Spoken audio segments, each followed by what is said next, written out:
Я, Николай Андреевич Белицкий, народился 11 кастрычніка 1923 года у вёсцы Сельцо Старобинского района. До початку войны скончыў среднюю школу и працаваў настаўнікам у Кірушаўскай средней школе.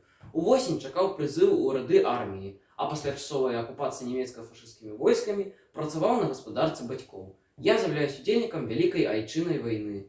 Пасля вайны быў направлены працаваць у горад Лунец, а потым і ў горад Столін. З 1946 года працаваў рэдактарам навіны Палесся, а з 1956 года працаваў настаўнікам рускай мовы і рускай літаратуры ў вёсцы Беражное.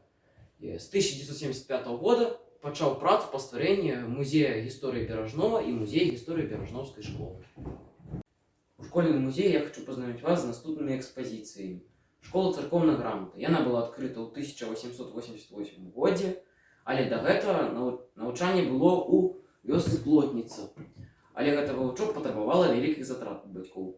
У школе царкоўнай грамоты навучаліся 10 хлопчыкаў, а дзяўчынкі не наведвалі школу, бо займаліся хатнімі справамі. Па царкоўна-славянскаму тэксту дзеці вучыліся чытаць, пісаць, зазубрывалі малітву. Пасля заканчэння этой школы дзеці атрымлівалі свідзецельства. З 1917 года пачаўся міжшкольны перыяд.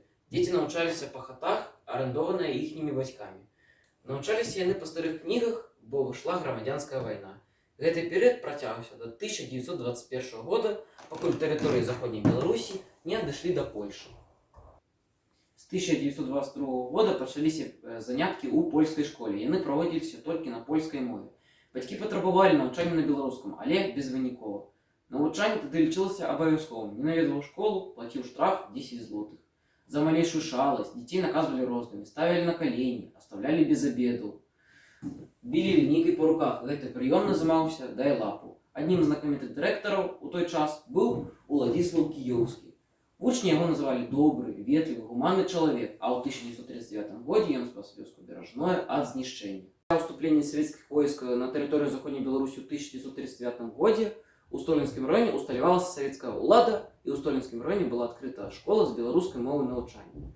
Першым яе дырэктарам стаў Пётр Ярашевіч, а з перыяду 1940 па 1941 гады гэта быў Храмцоў Іван Гаўрылавіч.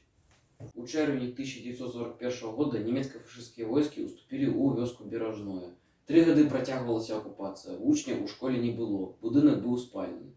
Многія з былых вучняў загінулі ў той час, а многія пайшлі ў рады партызанаў. Усе гэтыя удзельнікі вайны былі занесены ў кнігу баявой славы. Звярніце ўвагу на карту вызвалення Столішча. 7 ліпеня 1944 года быў вызвалены горад Столін, і з 1 верасня 1944 года пачаліся заняткі. Яны праводзіліся ў старым будынку царкоўна-прыходскай школы, які патрабаваў вялікага рамонту. Шыткаў не было, дзеці пісалі паверх літар на старых кнігах. Да 1951 года школа была 7гадовай. У той час школа налічвала 486 вучняў і толькі 13 настаўнікаў.